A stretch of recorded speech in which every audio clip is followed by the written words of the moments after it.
नमस्कार विद्यार्थी मित्रांनो पुन्हा एकदा तुम्हा सर्वांचं आपल्या या यूट्यूब चॅनलमध्ये सहर्ष स्वागत आहे।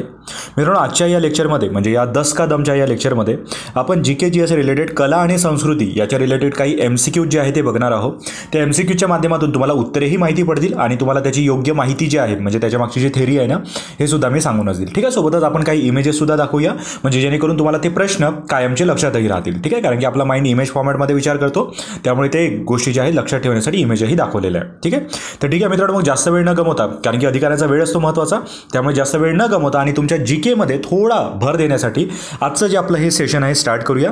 आणि आजचा पहिला प्रश्न आहे मित्रांनो की बुद्ध कोणत्या शिल्पशैलीत योगी म्हणून बसलेले दाखवले जातात? ते गांधार शैली आहे, मथुरा शैली आहे, अमरावती शैली आहे की यापैकी कोणतीही नाही आहे? ओके, प्रश्न फारसा सोपा आहे की बुद्ध कोणत्या शिल्पशैलीत योगी म्हणून बसलेले जे आहे ते दाखवले जातात आणि लक्षात असू द्या ती आहे मित्रांनो गांधार शैली। ओके, गांधार शिल्पकलामध्ये किंवा गांधार शैलीमध्ये सर्वात उल्लेखनीय शैली म्हणजे बुद्ध शैली। ठीक आहे, या बुद्ध शैलीमध्ये बुद्ध जे आहेत हे योगीसारखे बसवलेले चित्रित केले जातात आणि गांधार वास्तुकलेतील अनेक कलाकृती बुद्धांच्या जीवनीशी निगडित आहे, तुम्हालाही माहिती असेल, आणि बुद्धांच्या इतर अभिव्यक्त्या सुद्धा त्या गांधार शैलीमध्ये प्रकट केलेल्या आहेत। ठीक आहे, हे लक्षात असू द्या। तुम्हाला जी बाजूला इमेज दिसत आहे ही सुद्धा एका गांधार शैलीमधलीच गौतम बुद्ध यांची जी इमेज आहे ना तुम्हाला दिसून येत आहे। ओके, दुसरा क्वेश्चन आहे बुद्ध मूर्तींमध्ये आढळणाऱ्या सर्वात जुन्या किंवा सामान्य मुद्रा ज्या आहेत त्या कोणत्या आहेत? ज्ञान मुद्रा आहे, भूमिस्पर्श मुद्रा आहे, अभय मुद्रा आहे की कर्ण मुद्रा आहे? आणि बघा याच्या तुम्ही इमेजवरूनही उत्तर जे आहे ते काढू शकता मित्रांनो। इमेजवरून तुम्हाला काय दिसतंय रे? इमेजमध्ये बघा इथे जो हात जो आहे तो कशाला भूमीला स्पर्श केलेला आहे। ठीक आहे, गौतम बुद्धांनी हात जो आहे तो भूमीला जो आहे तो स्पर्श केलेला आहे, म्हणून लक्षात असू द्या ही आहे मित्रांनो भूमिस्पर्श मुद्रा। ओके, तर बुद्ध मूर्तींमध्ये आढळणारी सर्वात सामान्य मुद्रा कोणती असेल तर ती आहे भूमिस्पर्श मुद्रा, आणि बुद्ध मूर्तींमध्ये बहुतेक भूस्पर्श मुद्रा जे आहे ते जास्त प्रमाणात आढळतात। ओके, ते बुद्ध आपल्या डाव्या हाताने ध्यानस्थ मुद्रेत बसलेले असतात आणि तळहात जो आहे तो सरळ मांडीवर असतो आणि उजवा हात हा पृथ्वीला, आपल्या ज्या जमिनीवर बसले असतात त्या पृथ्वीला स्पर्श केल्यासारखा दाखवला जातो।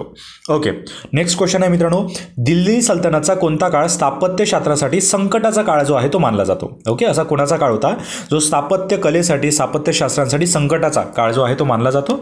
आणि तो कोणाचा काळ होता सर? तर तुम्हाला माहिती असेल तो लोधी होता, खिलजी होता, तुघलक होते की मामेलुक होते? तर ते लक्षात असू द्या मित्रांनो, ते होते तुघलक। ओके, हे नेहमी लक्षात असू द्या, ते होते तुघलक, कारण की दिल्ली सल्तनतचा तुघलक काळ हा स्थापत्यशास्त्रासाठी संकटाचा काळ जो आहे तो मानला जातो, कारण की याच वेळेस बांधकामाचे प्रयत्न हे कमी झाले होते। असं नाही की झालेच नाही, प्रयत्न हे कमी झाले होते, कारण की बघा लोधीच्या काळामध्ये भरपूर बांधकाम झाले, खिलजीच्या काळामध्ये सुद्धा झाले, मामेलुकच्या काळामध्ये सुद्धा झाले, पण तुघलकच्या काळामध्ये बांधकामावर कमी आणि युद्धांवर जास्त लक्ष दिलं गेलं। ठीक आहे, आणि सोबतच त्यावेळेच्या ज्या भिंती बांधल्या जायच्या म्हणजे तुघलक काळामध्ये ज्या भिंती बांधलेल्या होत्या या तिरक्या भिंती होत्या। ठीक आहे, आणि तिरक्या भिंतींमुळे अनेकदा त्या भिंती कोसळण्याचा जो धोका आहे ना तो निर्माण व्हायचा, त्यामुळे काम होत होतं परंतु अतिशय क्वचित प्रमाणात काम जे आहे ते चुकीचं काम जे आहे त्यांच्या दरम्यान केलं होतं, म्हणून याला काय म्हटलं जातं? स्थापत्यशास्त्रासाठी संकटाचा काळ जो आहे तो म्हटलं जातं।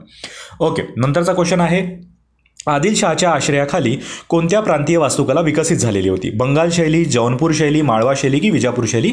ओके, प्रश्न थोडा सोपा आहे आणि याचं योग्य उत्तर तुम्हाला माहितीच असेल मित्रांनो, याचं योग्य उत्तर आहे मित्रांनो विजापूर शैली। ओके, लक्षात असू द्या, आदिलशहाच्या आश्रयाखाली कोणत्या प्रांतीय वास्तुकला ज्या आहे त्या विकसित झाली होती तर ती होती विजापूर शैली। ही झाकण शैली या नावाने सुद्धा ओळखली जाते मित्रांनो, आणि या झाकण शैलीद्वारे मॅक्सिमम कला ज्या आहे ते विकसित झालेल्या होत्या। यामध्ये मशिदी असतील, थडगे असतील, राजवाडे जे आहे हे बांधले गेले होते विजापूर शैलीच्या अंतर्गतमध्ये।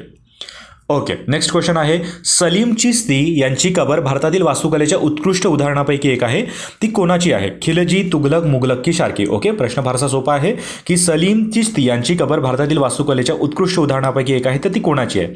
खिलजी, तुघलक, मुघलक की शार्की यांची? तर लक्षात असू द्या मित्रांनो, याचं योग्य उत्तर काय आहे? तर याचं योग्य उत्तर जे वास्तुकला आहे याच्या संबंधी योग्य उत्तर आहे मित्रांनो मुघल। ओके, हे लक्षात असू द्या, याचं योग्य उत्तर आहे मुघल, कारण की सलीम चिश्ती यांची जी कबर आहे ही मुघल काळातली होती, तर सलीम चिश्ती यांची कबर भारतातील मुघल वास्तुकलेचा उत्कृष्ट उदाहरण म्हणून प्रसिद्ध आहे। आणि सर ही कबर जी आहे ती नेमकी कधी बांधल्या गेलेली होती? तर ही वास्तुकला जी आहे ती 1580 ते 1581च्या दरम्यान जे आहे ते प्रसिद्ध झाली होती। कबरीचं काम सुद्धा तेव्हा जे आहे ते झालेलं होतं, हे लक्षात असू द्या। ओके, नेक्स्ट क्वेश्चन आहे बुलंद दरवाजा कोणत्या मुघल शासकाने बांधला? ओके, प्रश्न फारसा सोपा आहे की बुलंद दरवाजा कोणत्या मुघल शासकाने बांधला? हुमायूं होते, बाबर होते, अकबर होते की औरंगजेब होते? आणि याचंही योग्य उत्तर तुम्हाला माहिती असेल, याचं योग्य उत्तर आहे मित्रांनो अकबर। लक्षात असू द्या, बुलंद दरवाजा हा 1602 मध्ये मुघल सम्राट अकबरने जो आहे तो बांधलेला होता। ठीक आहे, 1602 मध्ये मुघल सम्राट अकबरने बांधलेला होता. गुजरातवरील विजयाच्या स्मरणार्थ बांधलेला होता, हेही लक्षात असू द्या. म्हणजे गुजरातवर आपण विजय मिळवलेला होता, मुघल यांनी अकबर यांनी विजय मिळवला होता, म्हणून त्याच्या स्मरणार्थ 1602 मध्ये मुघल सम्राट अकबरने गुजरातवरील विजयाच्या स्मरणार्थ जो दरवाजा आहे, बुलंद दरवाजा जो आहे तो बांधलेला होता, हेही लक्षात असू द्या. आणि भारतातील आग्रा इथून 43 किमी अंतर असणारा फतेपूर सिक्री येथे सुद्धा जामा मस्जिदचं मुख्य प्रवेशद्वार जे आहे ते सुद्धा तयार करण्यात आलेलं होतं याच दरम्यान. हे नेमकं लक्षात असू द्या. ओके, नेक्स्ट क्वेश्चन आहे, मृणालिनी साराभाई आणि वैजंतीमाला बाली कोणत्या शास्त्रीय नृत्यांशी संबंधित आहे? ओके, प्रश्न फारसा सोपा आहे की मृणालिनी साराभाई आणि वैजंतीमाला बाली कोणत्या शास्त्रीय नृत्यांशी संबंधित आहे? ते कथ्थकली आहे, भरतनाट्यम आहे, कथ्थक आहे की कुचिपुडी आहे?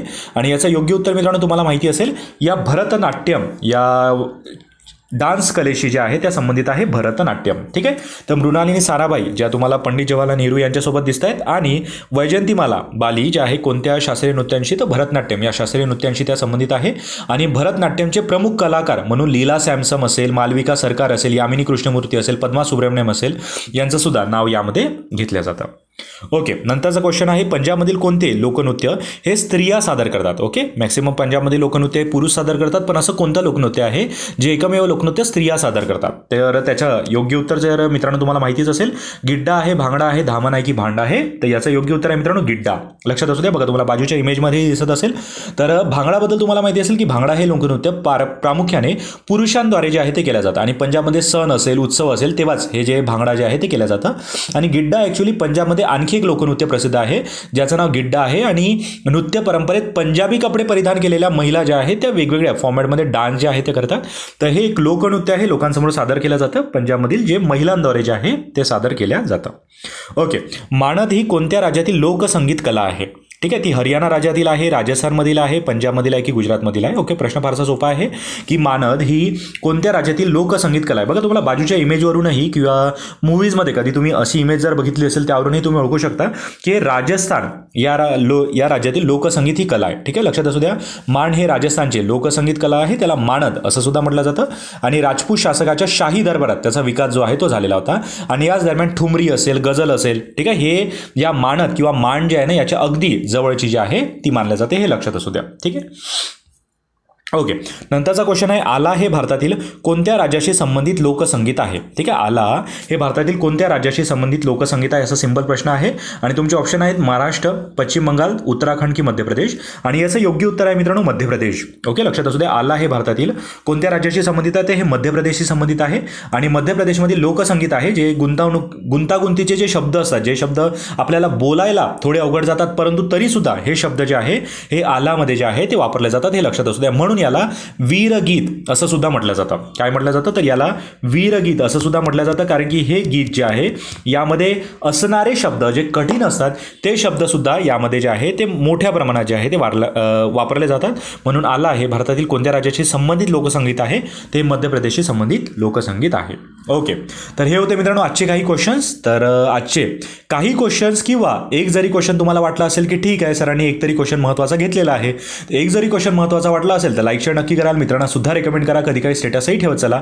आणि लक्षात असू द्या की स्वतःची काळजी घ्या, इतरांची काळजी घ्या आणि महत्त्वाचं म्हणजे कामाची रिस्पेक्ट करत चला, कारण की काम आज हातातून निघून गेलं की परत कधी येणार नाही. ठीक आहे, आणि परत आलं जरी तरी यायला वेळ घेईल, त्यामुळे कामाची रिस्पेक्ट करा, म्हणजे काम सुद्धा उद्या तुमची रिस्पेक्ट ही करेलच. तर या विचार असेल, भेटूया मित्रांनो पुढच्या लेक्चरमध्ये. तोपर्यंत काळजी घ्या आणि कोणत्याही विषयावर सेशन हवं असल्यास कमेंट बॉक्समध्ये नक्की सांगा की तुम्हाला हे सेशन कसं वाटलं आणि तुम्हाला अजून कोणत्या विषयावर सेशन जे आहे ते पाहिजे. 100% तुमच्यासाठी सेशन जे आहे ते लावण्यात येईल. तर मित्रांनो आता भेटूया पुढच्या सेशनमध्ये. तोपर्यंत मात्र स्वतःची काळजी घेत चला.